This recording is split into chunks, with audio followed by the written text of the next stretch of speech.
Not bad, not bad. I think Mike is being a baby on this episode. Oh. It's the LSAT, not LSATs.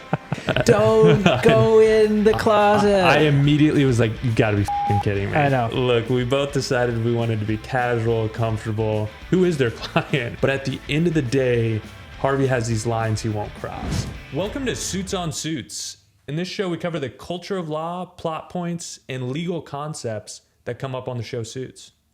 We're your hosts, Jared and Quinn Mayberry. I'm a partner at a big law firm, and Quinn went to Harvey's alma mater, Harvard. Thank you, Jared. On this week's episode, fraud, power struggles, and impossible choices. Was Jessica justified in confronting Hardman? Did Harvey's investigation strengthen or destabilize the firm?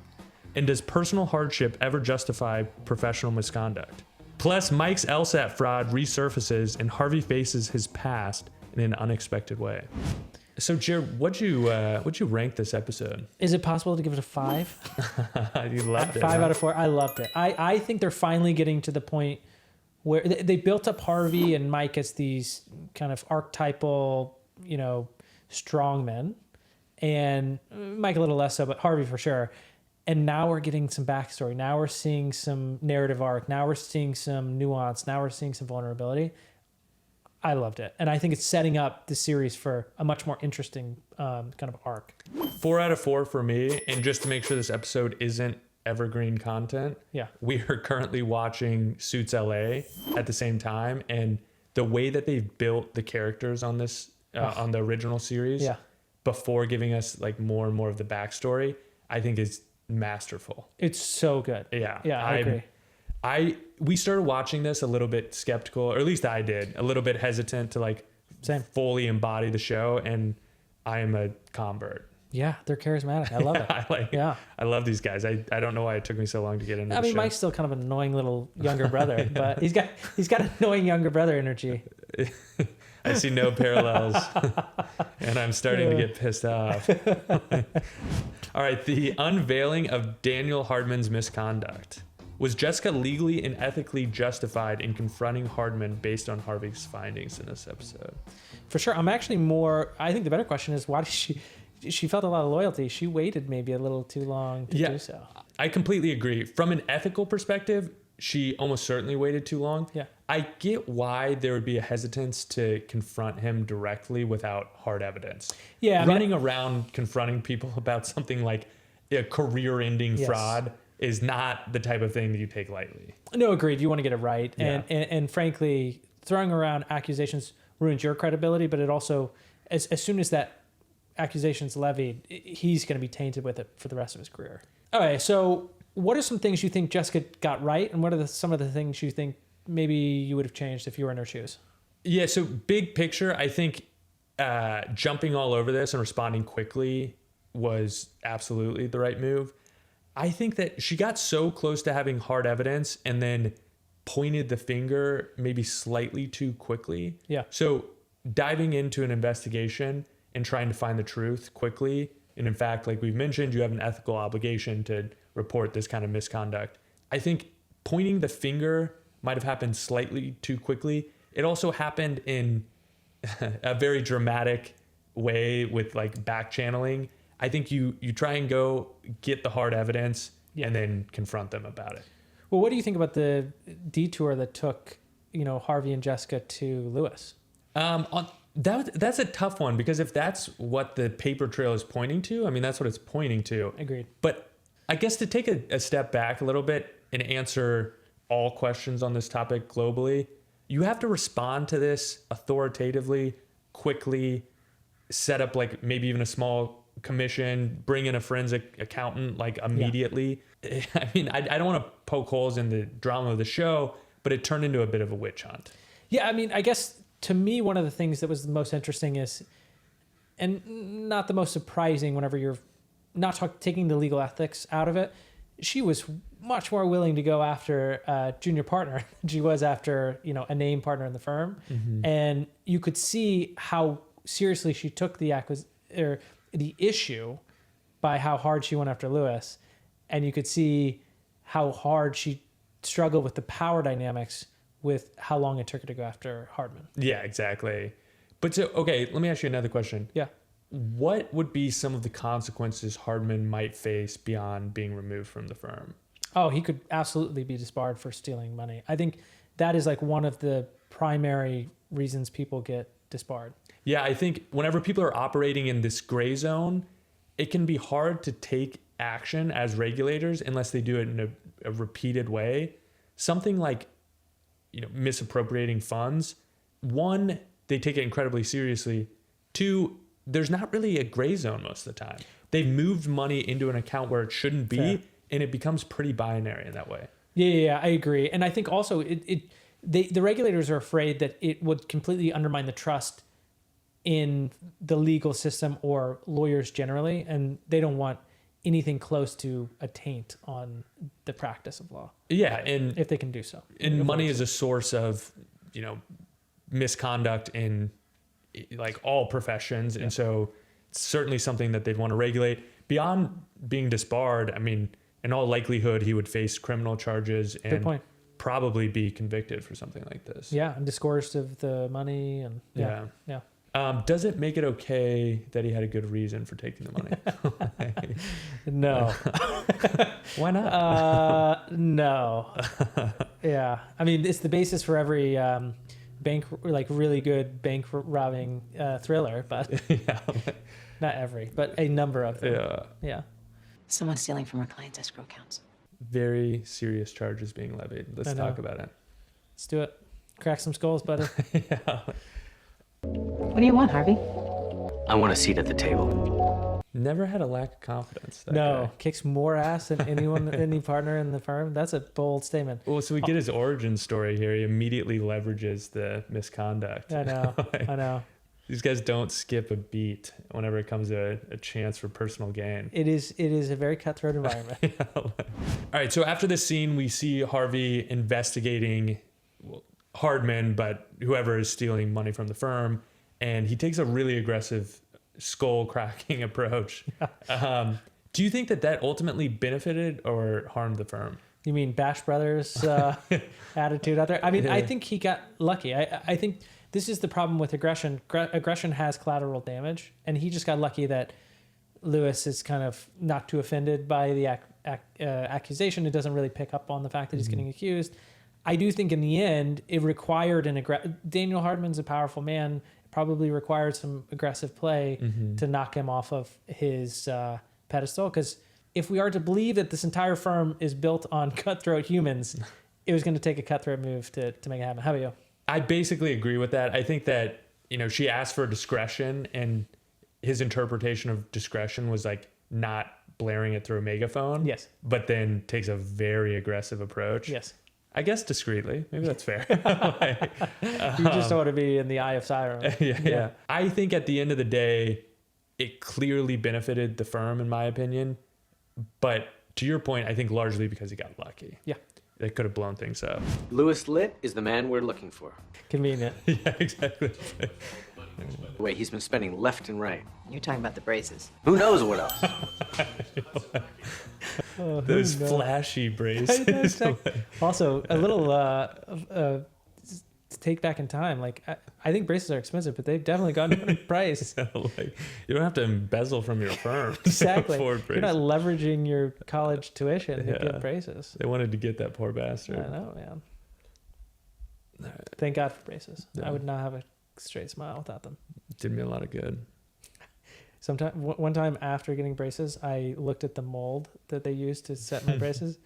It was scary. Gnarly stuff. Yeah, I was almost British. How the hell you got the nerve to stand in front of my face after what you did? With that huge grin on his face. I couldn't help it. Guilty? Question mark? Guilty? Is this about my MySpace profile? Because I could take that down. I love all the throwback I references. know. I've copied the complete works of Shakespeare and I charged those bastards at CM. Bar from the kitchen that we've ever bought. Louis? I need to know where Stanley gets them. Do you? Enough! There's so many good one-liners in Yeah. this one. The writing is exceptional. You will replace every one of those goddamn brand bars. The way he flips around. And I promise not to walk barefoot in the library ever again. Ouch. Okay. Gross, dude. Hand up. Gross. Oh, so good. You saying Louis was framed? I'm saying you shit the bed. Want to sit with the grown-ups? Do your job like a man. Whoa. How do you feel about the gendered comment? I don't. Yeah, I mean, I'm gonna set that aside. I'll give her a pass on it. I mean, the amount of Yeah, I'm not going there. I'm going to ignore that question. yeah, let's pretend you didn't say that. No, the amount of shit she's had to deal with, Oh like, my I'm not God. gonna touch that. Eating But glass. yeah, but like that's such an appropriate response. It's like you falsely accuse somebody of stealing from the firm. It's Do you think he was thinking to himself, he might 2 for sue 1? for that. Do you think Yeah. he's thinking 2 for 1? Oh, absolutely. I thought so too. That brace is wearing. I know. Son of The way he also apologized the entire time was so pathetic. I can't wait for Lewis to get a backbone. a. Can we buy him one for 12 grand instead of the braces? He's not even gonna see it coming. What a schmuck. I'm sorry, did you just say what a schmuck? It's so good. You know it's schmuck, right? Schmuck. There's so many braces low blows. I know. They were all fantastic. I know. Landed every single one. It's and every it's- joke that you got picked on for having braces as a kid, but all directed at someone that like you feel like could take the hit. And He's resilient, you know? That's he's- the best part about him. The fact that he's calling the person such a schmuck is so good too. I know, It's I like, know, I know. It's Lewis. I actually think that's the best part about Lewis's character. When he's getting shat on, he never reverts to shame. You never feel bad for him because he never experiences the emotion that you would experience in that situation. Which fantastic writing, directing, and acting agree. there, where it's like he can be the butt of the joke without it feeling like bullying because he never feels shame about it. Yeah, if he felt shame or you sniffed embarrassment or Yeah. shame from it, you would be like cringing with how bad you feel for him. A quick aside here. I mean, this probably applies to life in general, but certainly to life in a cutthroat environment. Resiliency has got to be the single biggest I asset. agree with you.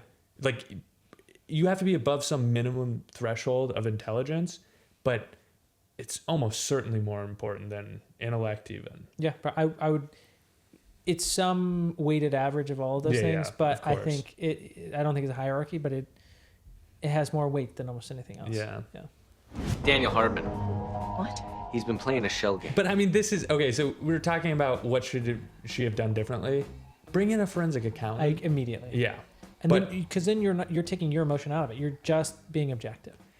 one more note on that point: the procedure is going to be almost as important as the substantive result. Agreed. In a situation like this, where you have ethical and legal obligations to investigate this Yeah. fraud and to report depending on the outcome of that investigation. The procedure you take is going to be the thing that safeguards you personally, or like Jessica personally in a Agreed. situation like this. Bringing on a forensic accountant isn't just a wise action. It's kind of like a CYA move. Totally agree. You're going to get to a better outcome 9 times out of 10, but it's also, even if they're not great, it's the action that's required. Yeah.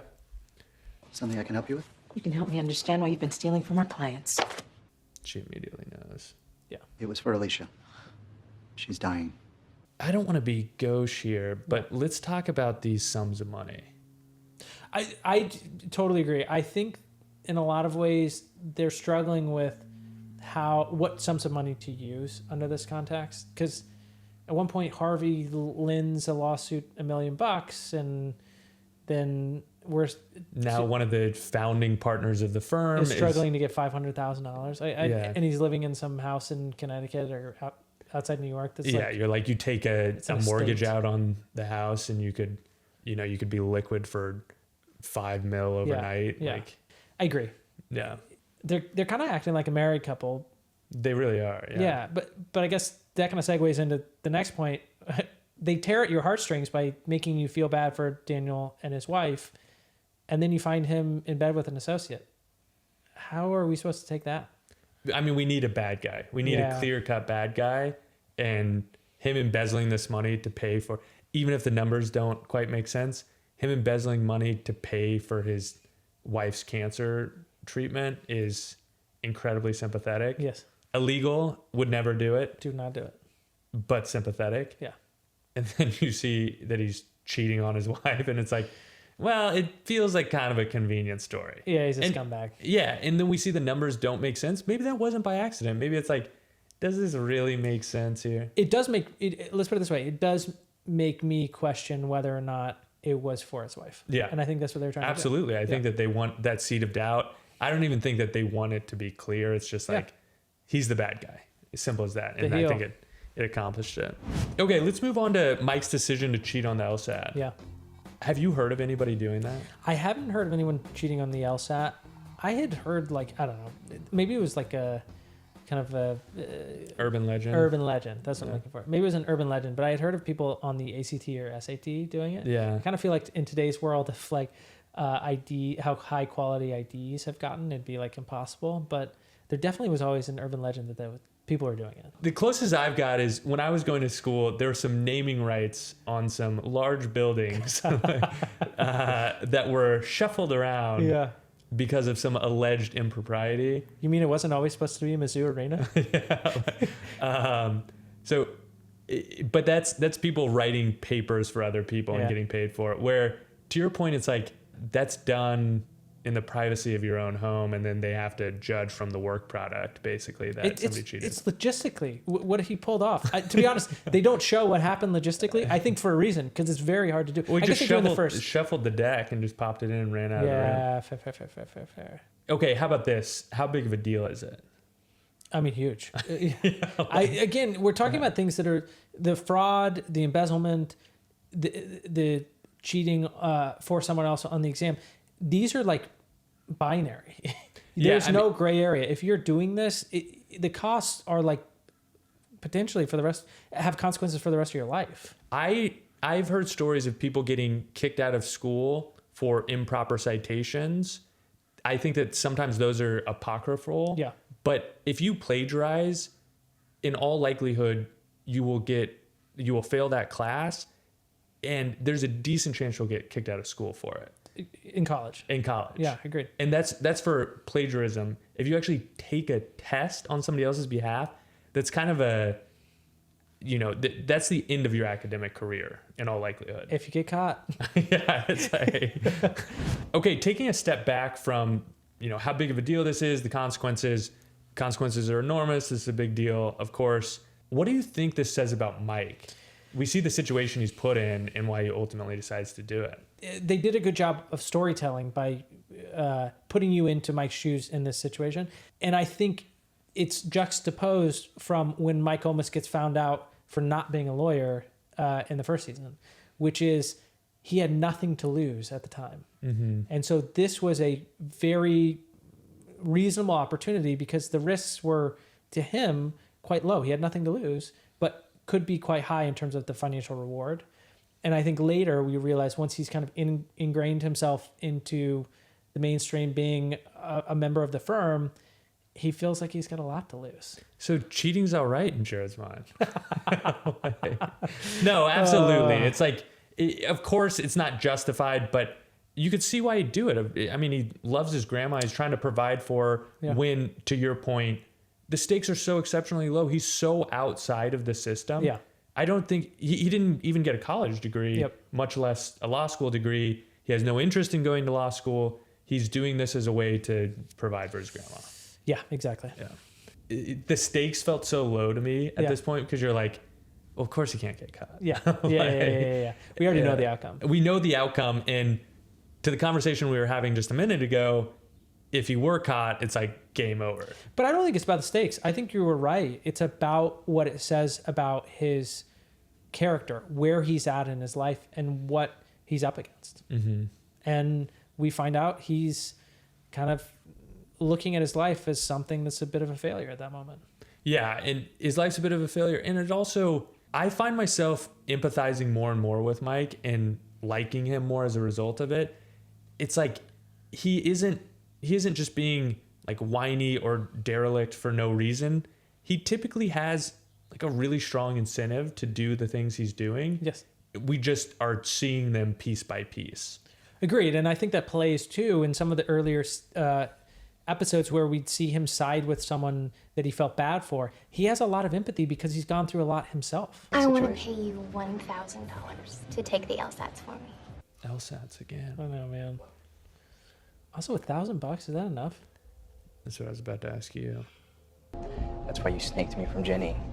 So, bummer. You think somebody's interested and they're trying to use you. Also, yeah, I was going to ask you the exact same question. $1,000, that's a lot of risk. No way. No shot. I want it to be clear and on the record, I would never do this.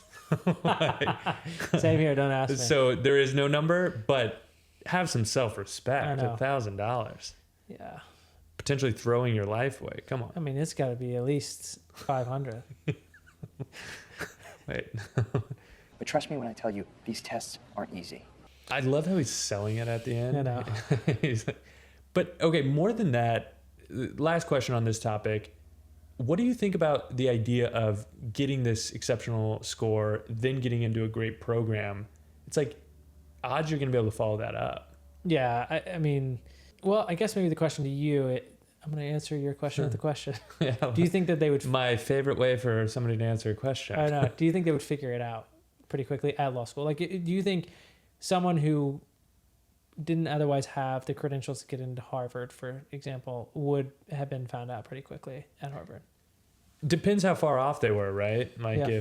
if they had absolutely no business being there, I think they would find out pretty quickly. I think maybe more likely they would be constantly struggling. It's a really rigorous academic environment. It's a challenging place to be. Beyond that, I think it's something that's not discussed a lot outside of the context of like the school, but in the school, I think it's like pretty widely accepted that tons of people have imposter syndrome. Oh, yeah. They're around lots of incredibly successful people, and no matter how much success they'd had up until that point, you're kind of put in a different pool competition wise, and you layer on top of that being an actual fraud. I am not envious of the person who cheats their way into a situation like that. It would be for somebody like me, it would be a nightmare. I'd just constantly be on my mind. All right, so before we close out the episode, I want to talk about Harvey's relationship with his father. I mean, Just like every good story. Exactly. Tainted father relationship. Yeah. It impacts us all. But seriously, do we see how it influences Harvey? Yeah, I mean, I think so. He clearly has this desire to be the archetype of masculinity, and you don't get to that strong of a desire. Like, you don't have that strong of a desire unless something broke you along the way. Yeah. Yeah. We're getting awfully personal here. No, I mean, there's no doubt. And there is this tension between him wanting to, it seems like wants to impress his father, but then also seemingly has a pretty distant relationship from his father. Wants to prove something to his father. But then also, like, as a result, maybe, it isn't particularly available for his father. Fair point. I see you can afford it since the money you've been stealing from our clients. Harvey. Uh-oh. Daniel and I need a minute. I mean, it is a bit of a jump to say that none of the money was going to the treatment, but this all starts to kind of make sense here. Agreed. A simple thank you would suffice. Me, thank you? Never. I have a partners meeting in 5 minutes. I'm I going to break love news it. that I'm taking Daniel's office. He's got enough charisma to kind of get away with it. I know. A little Who's smart. taking yours? I agree. Jessica?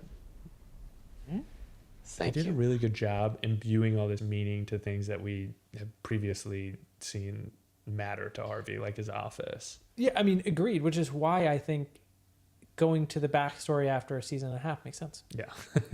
Let us care about the Yes. characters. All right, so then we see Harvey at the culmination of the episode walking to his father's grave, and there's this touching moment.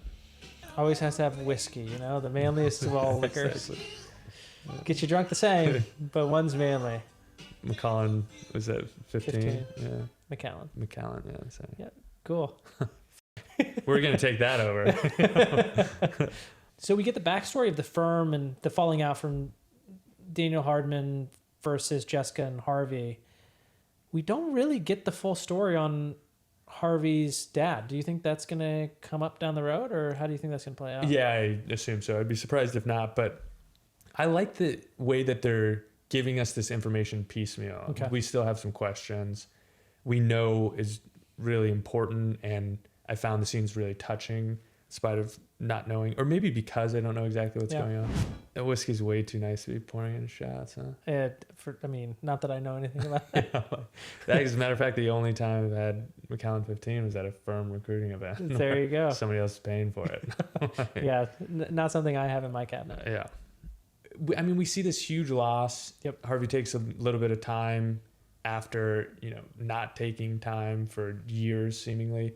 What's your experience at the firm with people, taking time for maybe anything personal, but for a loss like this? I actually think in a lot of ways, our firm rallies around people that are going through these problems and gives them the space to kind of step away. So That's huge. yeah, I think in reality, there's an idea of what happens at these places, and then there's kind of the reality. Mm-hmm. The idea being no time for anything. No time for anything but work. Yeah. The reality being it's like intense, but like They're humans. compassionate humans. Yeah, agreed. Yeah. I think that's this week's episode. Throw us a like. Please subscribe if you've made it this far. It means a lot to us. And as usual, let us know in the comments what you thought of the episode. Yeah, let us know if you also thought that this was a 4 or a 5 out of 4. Or better yet, if you didn't, let us know, and we'll try and fight it out in the comments. We'll take a look. All right. See you next time.